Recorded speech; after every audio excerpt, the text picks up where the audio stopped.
Hi loves! And for today's video guys, meron lang ako naisip i-vlog for today dahil kanina yung sister ko habang naliligo ako sa banyo, nagtanong siya sa akin ano daw size ng 20 by 30 dahil bibili siya ng plastic ng frozen products namin.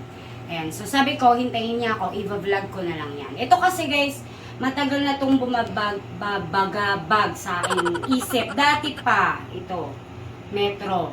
Hindi ko alam itong metro, steel tape, or measuring tape, metro in Tagalog. Ang metro ang tawag sa Tagalog, pero sa sukat, kapag tinignan mo yung metro, wala naman talagang metro. So, basic lang, ituturo ko sa inyo dahil uso na ngayon yung mga online shopping. At hindi lahat na nag-online shopping, di ba, marunong tumingin ng sukat. Katulad ko dati, housewife lang ako. Dahil sobrang passion ko talaga mag-ayos ng bahay. Minsan once a month, naglilipat-lipat ako ng arrangement. Hindi ako marunong gumamit ng metro at wala akong metro sa bahay. Ang ginagamit ko, medida, ito. Yung medida kasi ang sukat by inches. Sa metro, meron ding inches. Kaya lang, ang metro po, ang nakalagay dito ay inches and centimeter. At common na ginagamit online na sukat na makikita mo doon, lalo na sa mga furniture, sa mga gamit sa bahay, is by centimeter. So ito, ituturo natin yung basic na pagtingin ng metro para kahit papano meron po kayong idea, gusto ko din i-share sa inyo. Ayan, ito guys. Ayan. Itong nasa taas, yan po yung inches. Itong nasa baba, ito po yung centimeter. Halimbawa, sinabi po ang sa Shopee, katulad nung kaninang dapat naming o-orderin is yung plastic para sa frozen product. Ang nakalagay doon, ang dalawang choices doon is 15 cm by 20 cm. And 20 cm by 30 cm. So, ito yung 15 cm. Ayan. 10. Pagtapat ng 5, siya na yung 15. So, yan na yung 15 cm by 20. Ayan. Ayan yung 20 cm. So, ang sukat niya is 15 by 20. Ayan. Sa inches naman, ito. Itong nasa taas. Ito yung inches. Ayan. 1 inch, 2 inch, 3 inch. Tapos, pagka 12 inch na, ito na yung feet. Sa taas, merong feet ang metro. Ang wala lang talaga yung sukat ng meter. Meron lang inches, centimeter, and feet. So, ayan. Sana meron kahit paano meron po kayong natutunan, guys. Ito, guys, yung sample. Halimbawa, itong phone ko, Ayan. Ang nakalagay dun sa Shopee, 15, ayan. Ito siya. 10 plus 5, 15. 15 centimeter. So, ang sukat ng phone ko is ito, 16 centimeter. Anong unit yan, te? Centimeter. Hindi, yung cellphone mo. Samsung, hindi ko alam. Basta Samsung. Isa pang tip guys, yung ibang mga karamihan sa mga metro na, lalo na kung mumurahin, matatalim po yung mga gilid niya. So mag-ingat kayo kung gagamit kayo at lalo't hindi kayo sanay gumamit ng metro. Kung magsusukat kayo ng gamit, halimbawa mataas yung gamit na susukatan mo or kaya pader, ayan, ganito po yung paggamit niya. Tapakan mo po yung gilid, itong baba, meron metal siya sa baba ayan. Ito po, ayan.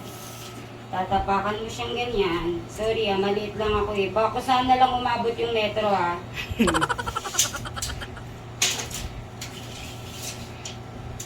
Tsaka mo siyang iakit na ganun.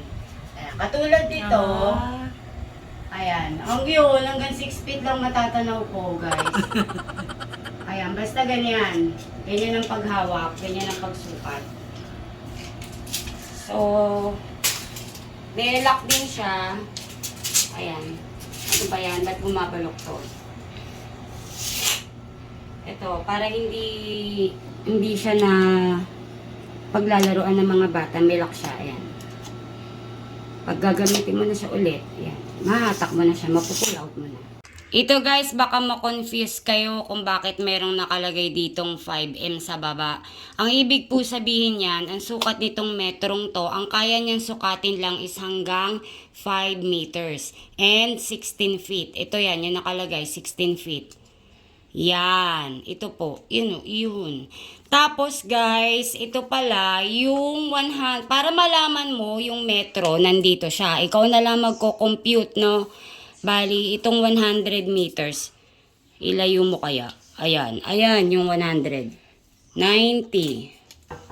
100. Ito, yung 100 centimeter, yan po yung metro. Ayan. Isang metro, ganyan. Di ba kung nagsusuka tayo, maiksi kasi yung bias ko eh. Kulang yung braso ko. Basta yung isang metro, di ba ganyan? Ayan. Isang metro siya. So, 100 centimeter equivalent to 1 meter. Ayan. Kulang lang eh, oh. Tapos maba pang konti eh. Basta ganon, ha? Teka, tumabi niya. Oh. Kanina si ate Yan. yung may hawak ng metro, kaya akala niya dahil lang sa maiksi bias niya.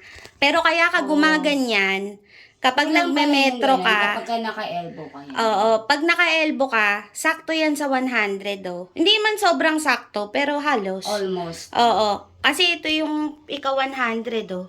May konti pa. 2 daliri ko ata. Ayan nga, kulang nga eh. Sabi siya kulang eh. Pero ano pa din, hindi kagaya Basta kanina. yan, di ba palagi na lang kapag ka bumibili tayo, halimbawa ng kurtina o kaya ng bedsheet, ayan, ng tela, di ba sinasabi, ilan yung kailangan mo? Siguro mga ganyan, ilang metro, ayan, metro, ganun.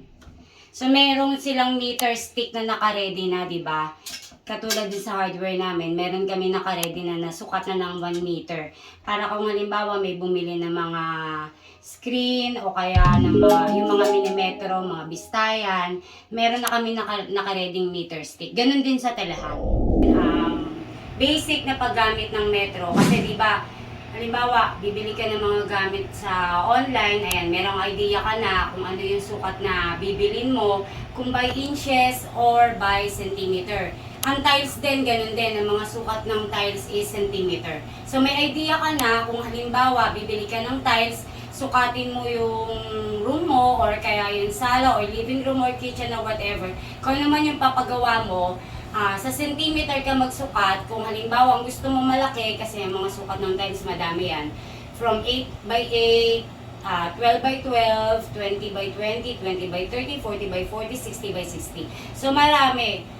Yun na lang ang pagbasihan mo para ma-estimate mo kahit papano kung ilan yung magagamit mo kahit hindi sakto, kahit hindi accurate. At least may idea ka. Ayan lahat, sana meron kayong natutunan sa simpleng vlog namin. Yun lang, bye!